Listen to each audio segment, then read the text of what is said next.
je vous présente encore un portrait d'un artiste qui brode dans le cadre du projet On va broder qui met en lumière les artistes brodeurs et brodeuses. Comme toujours, je commence par te remercier. Merci d'être là, merci d'avoir accepté ma proposition. Merci à toi de m'avoir invité. C'est une première pour moi de broder à deux, donc je suis très content de broder à tes côtés aujourd'hui. Merci beaucoup, c'est réciproque.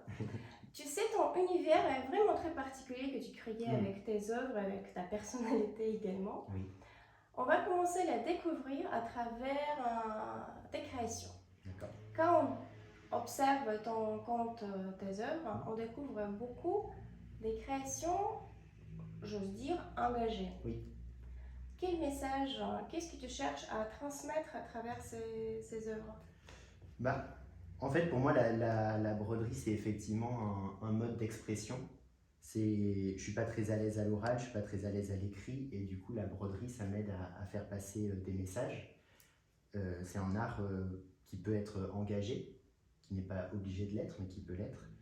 Et donc, humblement, avec mon aiguille et mon fil, j'essaye de faire passer des messages qui me sont chers, donc des messages d'inclusivité, notamment pour lutter contre les discriminations, la grossophobie, l'homophobie, le sexisme. Voilà, donc j'ai pas mal fait de broderie sur la grossophobie, effectivement, en montrant des corps différents. J'essaye de faire des broderies engagées, pro-féministes, et je m'efforce d'être un allié dans ces causes-là. Oui, tout à fait, on trouve beaucoup de femmes volumineuses. Oui. On trouve également des œuvres avec des membres du corps poilus. Oui. Donc, oui, c'est naturel. L'univers est vraiment très inspirant. C'est naturel, les poils, donc en fait, on peut les montrer. Il n'y a rien de sale, il n'y a rien de mal à ça. Tout à fait. Et là, on a parlé de la broderie en tant qu'art féministe. Donc, Oui. d'après toi, c'est plutôt un art féministe qu'un art féminin? Oui, ma pratique en tout cas, c'est plutôt quelque chose que je veux pro-féministe. Après, c'est vrai qu'historiquement, ça a quand même été une pratique plutôt féminine, et qui aujourd'hui est un super moyen d'être réinvesti. Voilà, la broderie, c'est plus seulement faire des petits napperons au coin du feu et cantonner la femme à la cuisine. Ça peut être un moyen d'expression très fort et de retournement de la pratique hyper intéressant. Donc oui, pour moi, ça peut être féministe et pas seulement féminin. Ouais. Et des hommes peuvent s'y mettre et doivent s'y mettre. Vous devez vous mettre à la broderie, messieurs, parce que déjà, c'est hyper plaisant. Donc n'ayez pas peur de vous y mettre en tant qu'homme.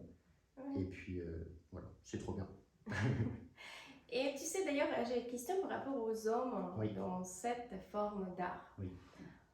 Quand on parle de la broderie, on dit souvent des ouvrages de dames, un loisir féminin, un loisir des femmes au foyer.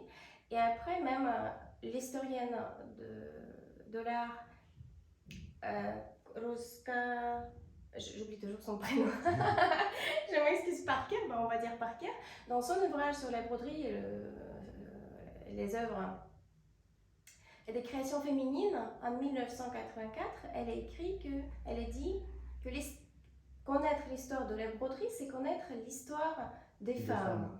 Et toi, en tant qu'homme, est-ce que tu es un peu gêné de cette l'ignorance des femmes dans ce domaine?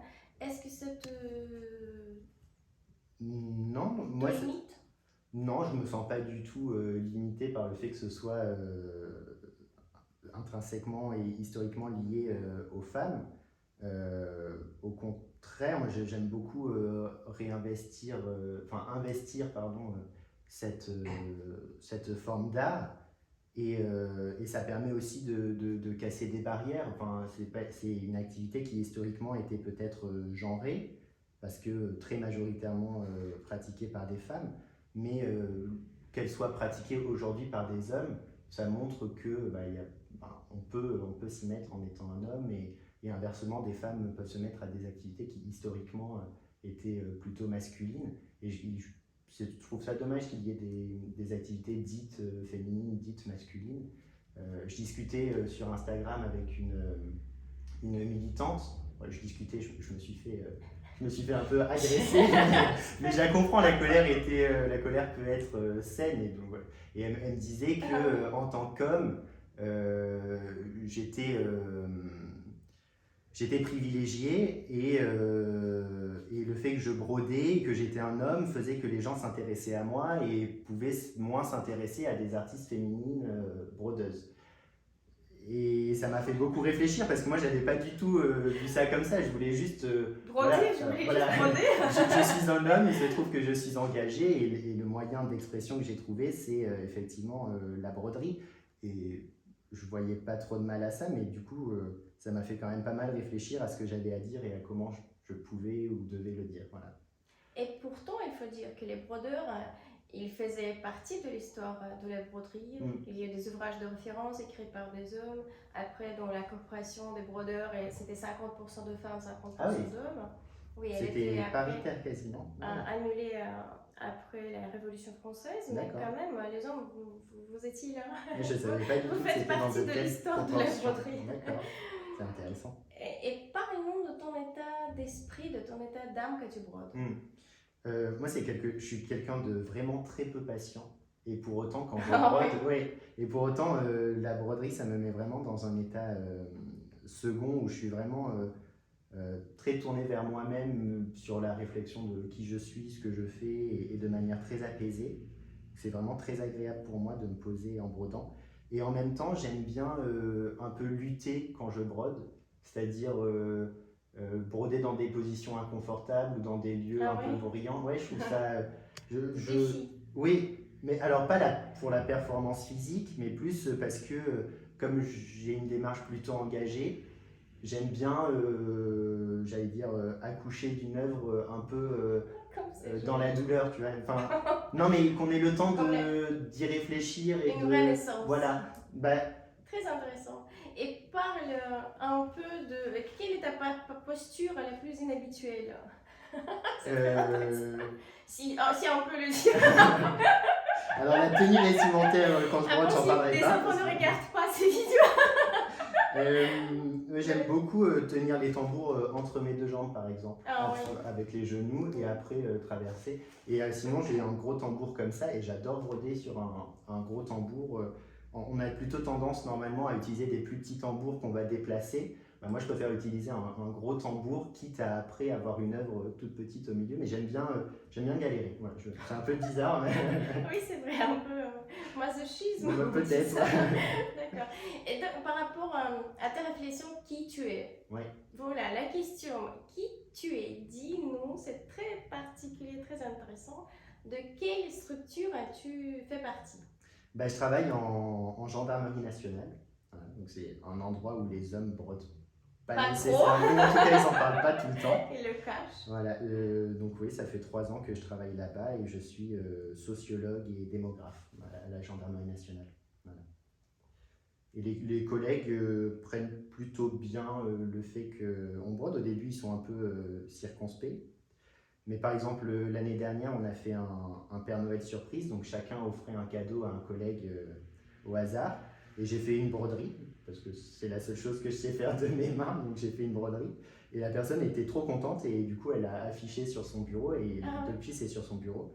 Et ça entraîne des discussions du coup. Mais c'est rigolo, qui est-ce qui fait ça? Bah, c'est mon collègue, ton collègue, pas plutôt ta collègue. C'est un homme, oui. C'est un homme. Ils ont précisé. Ouais. Et dis-moi, est-ce que tu mets les signatures sur tes créations? Sur les broderies. Alors non, j'ai jamais signé de broderie. Je pense que c'est surtout parce que je me considère comme un militant avant d'être un artiste et un créateur. Et du coup, c'est vrai que je brode pas. Et en plus, j'ai choisi un nom à rallonge sur Instagram. Donc, ma plante dans ta gueule, si je devais signer avec ça en entier à chaque fois, ce serait long. Mais non, j'ai jamais signé mes œuvres. Ouais. Et toi, tu créais des créations utilitaires et également des tableaux? Oui, je fais les deux. Là, par exemple, tu es en train de créer un petit sac. Apparemment un petit sac, mais tu as dit que peut-être tu vas l'accrocher. C'est ça. Alors, je fais toujours des pièces uniques, donc que ce soit des pièces qui peuvent avoir un usage ou pas, C'est toujours des pièces uniques, donc ça peut être des trousses de toilette, etc. Mais c'est vrai que des objets du quotidien, des tote bags, des trousses, bah, je considère que ça peut s'accrocher. Et je trouve ça beau, ça fait réfléchir. Enfin, ça fait réfléchir à un objet du quotidien. Si en plus on essaye de broder un petit message dessus, bah, le message engagé, la séparation entre l'objet du quotidien et la réflexion qui se veut un peu plus poussée, moi je trouve ça intéressant. Tout à fait, je suis d'accord avec toi. Après, une question de la part de Barbe Verte. Oui. Je crois que tu connais Oui, de qui il c'est s'agit. un dessinateur très talentueux, allez voir son Il ne brode Instagram. pas? Non, pas encore, mais je vais faire le forcing pour qu'il s'y mette. D'accord. Donc, et cette question fait écho à la mienne. Comment et pourquoi t'es-tu mise à la broderie? Je me suis mis à la broderie à la suite d'une agression dans le métro. J'ai fait une dépression à l'issue de cette agression et donc j'ai été chez moi pendant un mois. Et en fait, j'avais besoin de créer, j'avais besoin d'occuper mes mains. Et ma grand-mère était couturière et j'ai jamais appris à coudre. Et en plus, habitant à ce moment-là dans 25 mètres carrés, c'était compliqué d'avoir une machine à coudre, etc. Du coup, j'ai décidé de me mettre à la broderie. Et c'est aussi du fait de cette agression que j'ai réfléchi à des sujets comme l'homophobie, le sexisme, etc. Parce que voilà, ça faisait partie de ma réflexion, j'avais besoin de créer et de réfléchir à ces sujets, et c'est pour ça que j'ai choisi ces sujets de broderie. Voilà. Quelle histoire particulière derrière ton... Ouais, c'est comme ça. Ouais. Après, non, c'est impressionnant. Bon. Je suis impressionnée par cette histoire. Après, les questions de la part de la vilaine broderie. Réalise-t-il qu'il dégage des trucs trop adorables et que son univers est génial? Est-ce que tu te rends compte J'ai bien fait de venir. que c'est un génie? J'ai bien fait de venir pour avoir des compliments comme ça, merci beaucoup. Ça fait toujours plaisir. Ouais, je suis quelqu'un d'assez modeste, donc continuez à me le dire. Des personnes géniales, ils sont toujours très modestes. Non, mais j'essaye d'être moi-même, donc si ça plaît, j'en suis content. Ouais. Ça tombe bien. Si ça plaît, ça tombe bien. Après, de la part de Delphine. D'ailleurs, elle brode également. C'est une artiste, make-up artiste qui brode. Mais elle ne n'ose pas le dire. Delphine, coucou. Depuis quand c'est ta passion de broder? Je dirais que ça fait un an et demi. Et ça fait 6 mois que je suis sur Instagram et que j'ai décidé de partager ma passion, voilà, et mon engagement. Voilà, 1 an et demi. C'est assez récent. Oui. Après, de la part d'Hélène. Salut Hélène. Bonjour Hélène. As-tu déjà envisagé de broder ton militantisme pro-féminin sur des supports que la société patriarcale attribue plus généralement au genre masculin? Alors c'est hyper intéressant comme question. Non, j'y ai jamais pensé et je vais y réfléchir. Merci Hélène pour la piste. Non, là je suis en train de broder des culottes menstruelles, donc des objets plutôt dans la sphère féminine, on va dire. Des objets masculins, non, mais je vais y réfléchir, c'est une excellente idée, ouais. C'est vrai. On tient Ouais. au courant, Bah oui. on va suivre Ouais. l'avancement de cette idée. Après, la question de la part de Sergei Châtel, également make-up artiste, qui travaille chez Lancôme en printemps. Les filles, passez le voir. Quels sont tes sujets préférés? Mes sujets préférés, c'est des sujets engagés, notamment. J'aime beaucoup faire réfléchir, par exemple, sur le vocabulaire, des mots qu'on utilise au quotidien et qui sont empreints de sens et parfois de sexisme et auxquels on ne pense pas.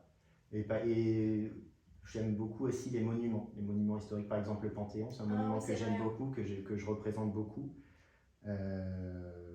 Voilà, et après, j'aime beaucoup aussi la santé mentale. J'ai pas encore posté de photos dessus, mais je suis en train de créer sur ce sujet parce que c'est un sujet important. Voilà. Et dans la manière de les représenter, moi c'est toujours quelque chose de très simple. C'est un seul type de point, parfois un point de nœud, mais, et des lignes, très rarement de remplissage, ou alors des incrustations de tissu, mais voilà, c'est des choses assez simples. Je suis désolé, je galère à remettre mon fil dans mon chat. Moi aussi, j'ai un souci. De toute façon, on a presque terminé. Juste, dis-moi, quels sont tes projets pour 2022? Alors pour 2022, en matière de broderie, je prépare une exposition dans une boutique de créateurs qui se déroulera au printemps dans la boutique Elle Fabrique, dans le 20e arrondissement. Et puis, de manière plus personnelle, mon emménagement dans le Perche. D'accord, merci. Pour pouvoir broder. De tenir au courant. Oui, pour pouvoir de broder. Tous les projets. Ouais, c'est quand même cool de broder dans des cadres sympas. Et oui, au coin du feu, ça va être hyper agréable. Ah oui, j'ai vu agréable. des photos, c'est génial, c'est vrai, c'est ravissant. C'est vrai. Mais donc, ouais, cette exposition qui fait que je brode pour l'instant uniquement pour préparer cette exposition. Voilà. Ça va être quelque chose et j'ai trop hâte. Hâte de découvrir cette exposition. Tiens-nous par rapport à la date précise de cet événement, ce sera avec plaisir, on va voir tes créations. Sans faute, merci. Et c'était la dernière question. Merci beaucoup d'avoir répondu à toutes nos questions. Ben, merci à toi. Merci à vous. Je pense que vous avez apprécié notre portrait qui était le dernier pour 2021. Passez des bonnes vacances, bonnes fêtes et à bientôt. Bonne fête de fin d'année.